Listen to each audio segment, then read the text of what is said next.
Hey everyone, this is David at Finish Line Factory, and this has to be one of the most ridiculous cars that I have ever reviewed. So this is a 1978 Lincoln Continental Mark V. This is actually the longest vehicle ever produced by the Ford Motor Company, and it's actually for sale at Autosport Group in Delray Beach. I'll include a link in the description below to their website as well as their contact information. And yeah, let's check out this car. It has a 6.6 liter V8, 400 cubic inch with a 460 cubic inch or 7.5 liter V8 available. And it's made into a 3-speed automatic, and this car has a curb weight of 5,400 pounds. All right, look at this thing. So in the 30s, Ford created the Lincoln Continental, and it actually created a new class of vehicle called a personal luxury car, where the focus is on image rather than practicality. Of course, this car has no problem with practicality because it has this massive trunk in the back, as well as a pretty spacious interior. Let's take a quick look at this. I'm not sure if this is the factory interior or not, but everything is green. Everything is like this super plush. Actually, the seats are kind of like black and green striped, but even the seat belts, the steering wheel, like, honestly, this came from the 70s. I wouldn't be surprised if this actually was a factory color, a factory option, but this is just ridiculous. And on top of that, look at how long the hood is. Like, when you're driving this thing, all you see is hood. It takes up like half of your view. Okay, you know what, let me pop the hood. Let's take a look at that. Of course, it has a classic 70s styling. Let's pop the hood right here. Wow, the engine bay is just massive. All right, check this out. Okay, so this is the 6.6 liter 90-degree V8 from Ford. This is known as the Cleveland V8. It's a 400 cubic inch. And of course, you know, this car came during that era where the EPA was mandating all kinds of things like EGRs and exhaust gas recirculation, PCV systems, and catalytic converters. And so as a result, the power outputs of a lot of these cars became reduced drastically. And so despite this being a 6.6 liter V8, it actually only makes 180 horsepower. Now, what people would do back in the day, they would remove all of those emissions components, and you get back all your horsepower with a little bit of tuning. And I think that's what kind of created a lot of the tuner movement, was just modifying the vehicle by removing some of those emissions components to extract more horsepower. But it's kind of interesting, because nowadays if you have a 6.6 liter V8, it'll make something like 600, 700 horsepower, and it'll meet all of the emission standards.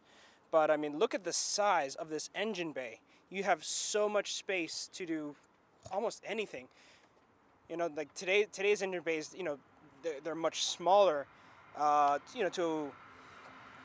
Today's engine bays are much smaller to allocate more space for the interior, for crash and safety standards, and so working on them is quite a bit harder.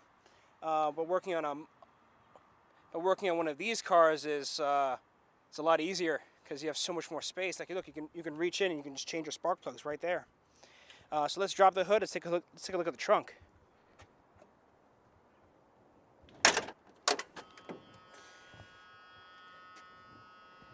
Not quite sure how to open the trunk. I don't see a release in here.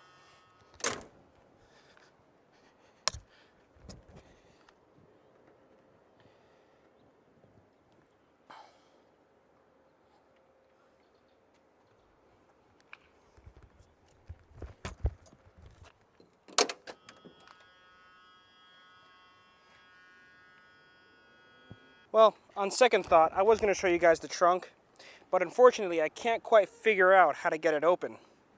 So, this isn't my car, this is the dealership's car, so I'm just going to leave it as it is. If I figure it out, I'll show you guys later. But let's take a look at this interior, this absolutely massive, ridiculous interior. Give me a moment to change a few things on the camera setup. All right, let's get in here and let's check out this very green interior. First of all, the seats are incredibly plush. Like, look at this. You get in and you immediately feel like you're sitting on a cloud, okay? Let's close the door. Got the door pull right here. Wow, I have never seen green leather before in a car interior. I've seen red leather, blue leather, black leather, purple leather. I've never seen green, but on everything. Wow. Okay, so this car actually has power seats. So I believe this sets the rear tilt. Yeah, you can actually hear it working. There we go. I honestly didn't even know that cars in the 70s were available with power seats. I didn't even know that was a thing back then. Left front, this must be for the windows. Door locks. Got the power mirrors, is that right? Oh, looks like it, yeah, possibly. No, it's not. These are manual mirrors. They didn't have those back then. Your AC controls are over here. So if you're a passenger, you can't adjust the AC. Everything is on my side. So, the way it should be. You got the AC here, temperature control, the ventilation, fan speed, elec de-ice. Oh, electric de-icing. Okay, this must be for the rear window. Your light controls are here. You have a clock. You have no, in this car, there is no tachometer. This isn't about going fast. This car is for cruising. Of course, you got the 3-speed automatic, so you don't have to worry about shifting at all anyway. So you got the clock, gear indicator, your speedometer, right? It only goes to 80, and I don't think you want to, this car's aerodynamics are meant for going much faster than 80 anyway. Here you have the different warning lights, door ajar, brake, washer fluid, stuff like that. Wipe wash, this must be to, wipe the window clean. And your radio controls. It actually has a quadrasonic tape. This must be like an 8-track. Oh, wow. You know what? I think this is actually the first vehicle that I've seen with an 8-track. I've seen cassette decks and CDs. I've yet to see one with an 8-track. So, unfortunately, I don't have an 8-track to test it with. Otherwise, I'd give it a try. So, over here, glove box, twist to open. Got some documentation there. And this is actually a bench seat, so I can put these back, and we can have a third person seated comfortably. So, very nice. Go ahead and drop that right there. And let's give it a start. So, you actually have 3 keys. It looks like this might have separate keys, one for the door and one for the ignition. So, let's give this a try.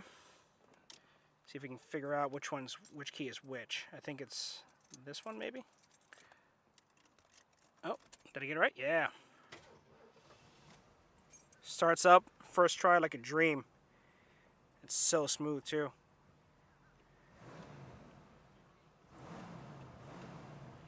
Wow. When you rev that engine, the entire car just kind of bucks around and shakes a little bit.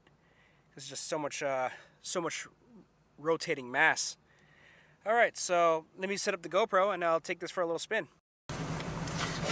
Okay, so driving a Lincoln Continental. Let's just get this going. The seat belt's a little sensitive. You got to be careful when you're pulling it out. Otherwise, if you pull it out too fast, I guess it prevents you from taking it all the way out. All right, so motor is running and it's incredibly quiet. I can't even hear it. So yeah, let's take this for a drive. Okay, we're in drive and we're moving. All right.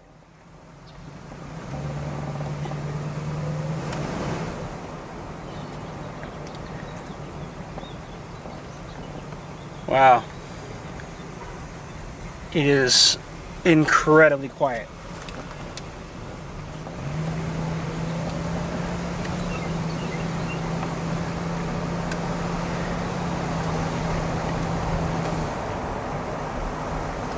Just look at how long that hood is. Like, it literally just takes up half of your view. This thing kind of maneuvers like a boat. In a good way, actually, because it's super, just incredibly quiet, incredibly soft. Just go very slowly over this puddle.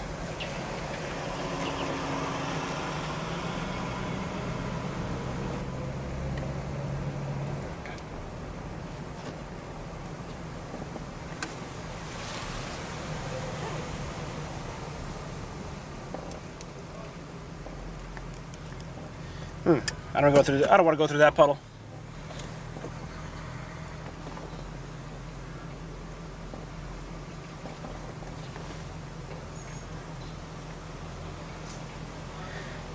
You know, despite the massive enormity of this thing, it's actually pretty easy to back up. You have very, very good visibility. There's actually a small window in the C-pillar, so you can, which, by the way, the C-pillar itself has to be like at least 2 feet or like 1.5 feet long. So that little window helps a lot. But yeah, there's very, very good visibility out of this thing, which is surprising given how huge it is. It has to be at least 22 feet.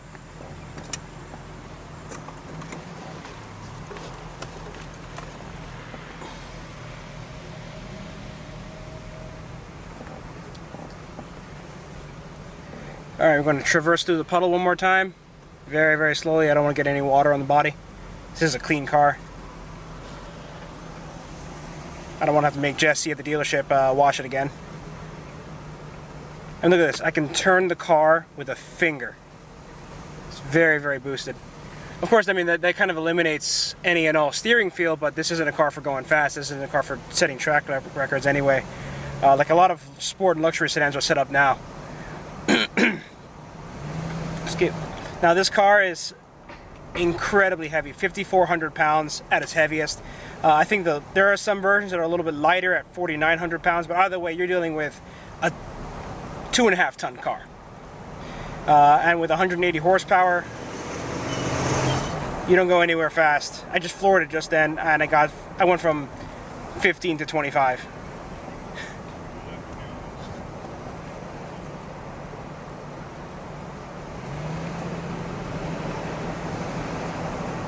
But man, it drives like a dream. I think I would daily drive this. I think I mess around with the AC, the air conditioning definitely works.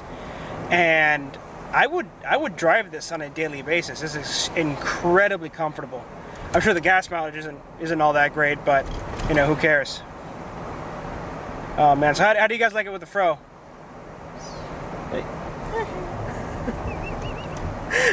There's these two dudes that were just staring at me as I was driving past them.